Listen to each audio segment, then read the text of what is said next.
میرے حضرت عبادت میں لطافت خوب رکھتے ہیں، رہے تقویٰ پہ چلتے ہیں، فقاہت خوب رکھتے ہیں۔ وہ بحر معرفت کے بحر الفت کے شناور ہیں۔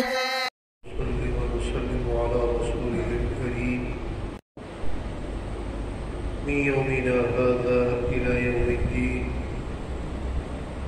أما بعد فأعوذ بالله من الشيطان الرجيم. بسم الله الرحمن الرحيم. الذين كفروا وصدوا عن سبيل الله أضل أعمالهم. سورة محمد صلی اللہ علیہ وسلم،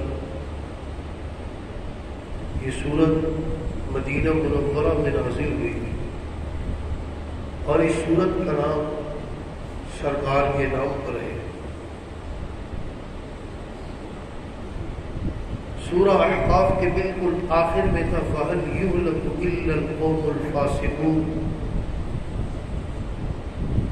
کہ فاسقوں پہ وہ ہلاک کی جائے گی۔ اب اس کے اندر وہ اعمال بیان کیے جا رہے ہیں کہ فاسق حالات کیوں ہوں گے، اس کی وجہ کیا ہے۔ فرمایا الذین کفروا، وہ لوگ جنہوں نے کفر کیا، وصدوا عن سبیل اللہ، اور اللہ تبارک و تعالیٰ کے راستے سے روکتے۔ ایک تو کفر کیا، دوسروں کو اللہ کے راستے سے روکتے ہیں۔ اضل اعمالہم، ان کے اعمال ضائع کر دیے گئے، ان کے اعمال ضائع ہو گئے۔ اضل اعمالہم، ان کے اعمال اکارت ہو گئے۔ لوگ پوچھتے ہیں، اور کفار نے بھی پوچھا تھا کہ کیا جو ہم نیکیاں کرتے ہیں ان کا بدلہ نہیں ملے گا؟ بڑے رفاہی کام کرتے ہیں، اسپتالیں بناتے ہیں اور یتیموں کا بیواؤں کا خیال کرتے ہیں، بڑے بڑے سینٹر بنائے ہوئے ہیں، بڑے رفاہی کام کرتے ہیں، لیکن ایمان نہیں، کافر ہے، اس لیے بڑے سے بڑا عمل ضائع۔ اور دوسرا یہ ہے کہ اللہ کے راستے سے روکتے ہیں۔ کفر ایسی خطرناک بیماری ہے کہ بڑے سے بڑا عمل اکارت ہو گیا، ضائع ہو گیا۔ اور ایمان اتنی بڑی دولت ہے، اگر ردی برابر بھی نیکی کی ہے اس کا بھی بدلہ ملے گا، اس کا بھی اجر ملے گا۔ تو فرمایا جو کافر ان کے اعمال تو ضائع ہو، اعمال بھی ضائع۔ وجہ دو بیان کی، ایک انہوں نے کفر کیا اور دوسرا اللہ کے راستے سے روکتے ہیں۔ اللہ کے راستے سے روکا، اس کے بالکل مقابل مومنین والذین آمنوا، وہ لوگ جو ایمان لائے، بات ایمان ہی نہیں، ایمان کے ساتھ وعملوا الصالحات، اور انہیں اچھے کام کیے، نیک کام۔ وآمنوا، اور وہ ایمان لائے، بما نزل علی محمد، جو نازل کیا گیا، جو چیز نازل کی گئی آپ صلی اللہ علیہ وسلم پر۔ آپ صلی اللہ علیہ وسلم کا نامی اسم گرامی قرآن کریم میں 4 مرتبہ آیا ہے۔ یہ نام محمد صلی اللہ علیہ وسلم، آپ کو یہ نامی اسم گرامی قرآن میں 4 مرتبہ آیا ہے۔ سب سے پہلے 4تھے پارے میں وما محمد الا رسول قد خلت من قبلہ الرسل۔ نمبر 2 22ویں پارے میں ما كان محمد ابا احد من رجالکم ولكن رسول اللہ وخاتم النبیین۔ اور تیسری جگہ یہی ہے وآمنوا بما نزل على محمد اور چوتھا مقام سورہ فتح اگلی صورت ہے، فرمایا محمد رسول اللہ. 4 مقامات میں آپ کا یہ نام آیا، اور ایک مقام پر احمد آیا، اسمہ احمد. محمد کا معنی ہے تعریف کیا ہوا. جتنی آپ کی تعریف ہوئی دنیا میں اتنی کسی کی تعریف نہیں ہوئی. اور احمد کا معنی ہے تعریف کرنے والا. جتنی آپ نے اللہ کی تعریف کی اتنی کسی نے نہیں کی. تو فرمایا وآمنوا بما نزل علی محمد وهو الحق، اور جو کچھ ان پر نازل ہوا وہ حق ہے من ربهم، ان کے رب کی طرف سے. اب کیا ہوگا؟ کفر عنهم سیئاتهم واصلح بالهم، اللہ تبارک و تعالی مٹا دے گا ان کے گناہ. واصلح بالهم، اور ان کی اصلاح کرے. اور احمد کا معنی ہے تعریف کرنے والا. جتنی آپ نے اللہ کی تعریف کی اتنی کسی نے نہیں کی. تو فرمایا وآمنوا بما نزل علی محمد وهو الحق، اور جو کچھ ان پر نازل ہوا وہ حق ہے من ربهم، ان کے رب کی طرف سے. اب کیا ہوگا؟ کفر عنهم سیئاتهم واصلح بالهم، اللہ تبارک و تعالی مٹا دے گا ان کے گناہ.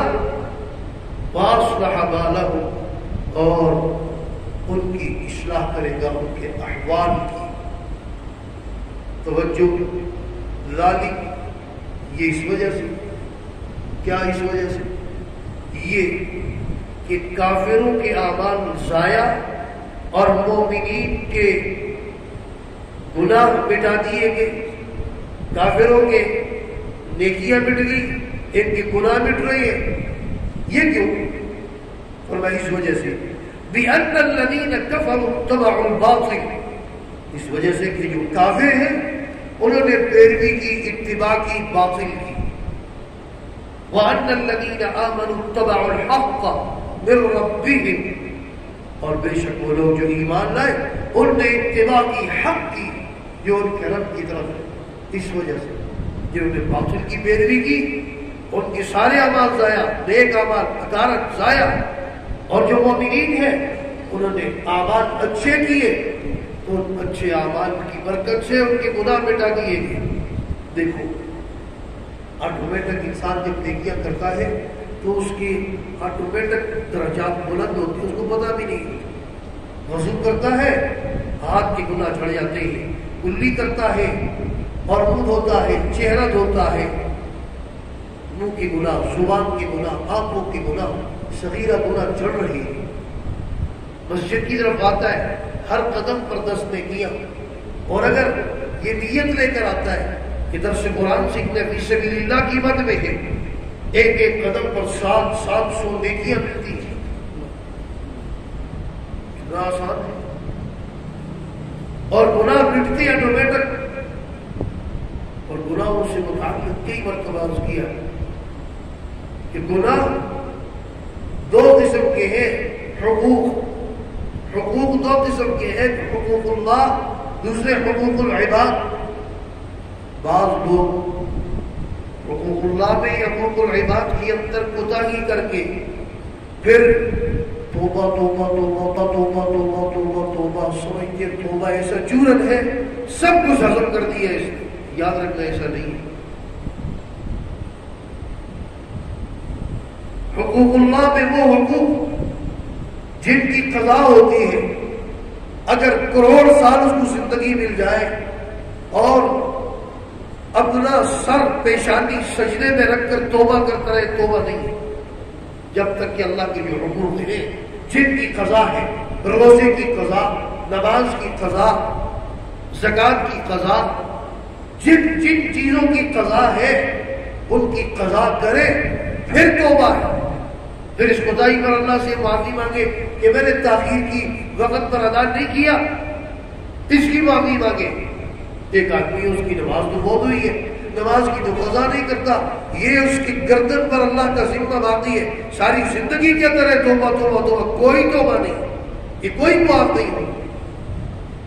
اگر یہ ایسے ہی معاف ہو جاتے فقہا کو باب قضاء الفوائد باب لکھنے کی کیا ضرورت تھی؟ فقہا کو اتنے ابواب بیان کر کے ان کی تفاصیل بیان کرنے کی کیا ضرورت تھی؟ اس لیے اللہ تبارک و تعالیٰ کے وہ حقوق جن کی قضا ہوتی ہے، ایک دن بیٹھ جائے، ایک دن لگے گی، 2 دن لگے گی، 1 ہفتہ لگے گا، اب تو محاسبہ کریں کہ میں نے کتنا بالغ ہونے کے بعد کتنی نمازیں کوئی میری قضا ہوئی۔ اتنا اہم مسئلہ ہے کہ ترتیب بھی لازم ہے، ترتیب بھی لازم ہے۔ اگر بغیر ترتیب کے کوئی پڑھتا ہے، ساری زندگی پڑھتا رہے، اس کی قضا نمازیں وہ اس کے ذمے سے نہیں جائیں گی۔ ایک آدمی ہے، اس کی مثال کے طور پر 100 نمازیں قضا ہے، اب اس نے کیا نیت کرنی؟ نیت بھی ضرور تھی، کون سی فجر کی نماز پڑھ رہا ہے؟ اب 100 نمازیں قضا ہے، تاریخ تو یاد نہیں ہے، پہلی فجر کی نماز پڑھ رہا ہے، دوسری کون سی تاریخ کی پڑھ رہا ہے؟ اس کے لیے فقہا نے لکھا اب طریقہ یہ ہے کہ جب نماز قضا کرے تو نیت کرے کہ فجر کی جو سب سے پہلی نماز قضا ہوئی ہے میں وہ کر رہا ہوں، اس کو ادا کر رہا ہوں، اس کی قضا کر رہا ہوں جو سب سے پہلے قضا ہوئی۔ جب یہ ہو گئی دوبارہ اٹھ کے پھر نیت کرے اب جو سب سے پہلی ہے، اب جو اس کے بعد پہلی ہے، وہ تو ہو گئی نا، اب جو پہلی بس اس نیت سے قضا کرتا جائے، اس میں تعین ہو جاتی ہے۔ بس اس طرح کی یہ یوں کہے آخری جو نماز قضا ہوئی ہے فجر کی، آخری سے جاتا جائے، اب بیان کر کے ان کی تفاصیل بیان کرنے کی کیا ضرورت تھی؟ اس لیے اللہ تبارک و تعالیٰ کے وہ حقوق جن کی قضا ہوتی ہے، ایک دن بیٹھ جائے، 1 دن لگے گی، 2 دن لگے گی، 1 ہفتہ لگے گا، اب تو محاسبہ کریں کہ میں نے کتنا بالغ ہونے کے بعد کتنی نمازیں کوئی میری قضا ہوئی۔ اتنا اہم مسئلہ ہے کہ ترتیب بھی لازم ہے، ترتیب بھی لازم ہے۔ اگر بغیر ترتیب کے کوئی پڑھتا ہے، ساری زندگی پڑھتا رہے، اس کی قضا نمازیں وہ اس کے ذمے سے نہیں جائیں گی۔ ایک آدمی ہے، اس کی مثال کے طور پر 100 نمازیں قضا ہے، اب اس نے کیا نیت کرنی؟ نیت بھی ضرور تھی، کون سی فجر کی نماز پڑھ رہا ہے؟ اب 100 نمازیں قضا ہے، تاریخ تو یاد نہیں ہے، پہلی فجر کی نماز پڑھ رہا ہے، دوسری کون سی تاریخ کی پڑھ رہا ہے؟ اس کے لیے فقہا نے لکھا اب طریقہ یہ ہے کہ جب نماز قضا کرے تو نیت کرے کہ فجر کی جو سب سے پہلی نماز قضا ہوئی ہے میں وہ کر رہا ہوں، اس کو ادا کر رہا ہوں، اس کی قضا کر رہا ہوں جو سب سے پہلے قضا ہوئی۔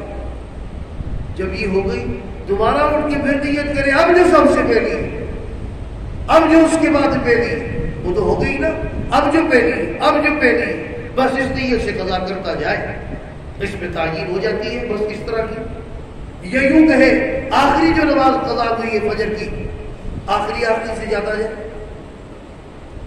بہرحال ترتیب بھی ضروری ہے۔ تو وہ حقوق کہ جن کی قضا ہو سکتی ہے صرف توبہ کرنے سے معاف نہیں ہے، ہاں وہ جن کی قضا نہیں ہے، کسی نے جھوٹ بولا ہے، کسی نے زنا کیا ہے، بتاؤ یہ بدکاری کی ہے، اس کی کوئی قضا نہیں ہے، یہ اللہ سے توبہ کرے، معافی مانگے۔ اور دوسرے وہ حقوق جن کا تعلق بندوں سے ہے، حقوق العباد، وہ بھی معاف نہیں ہوتے جب تک کہ بندہ اپنا حق معاف نہ کر دے، وہ بالکل معاف نہیں۔ کسی کی کوئی چیز چرائی ہے، یہ سمجھ لے کہ بس ٹھیک ہے توبہ میں نے کر لی، ایسی توبہ نہیں، وہ چیز اس کو واپس کر دی۔ تو فرمایا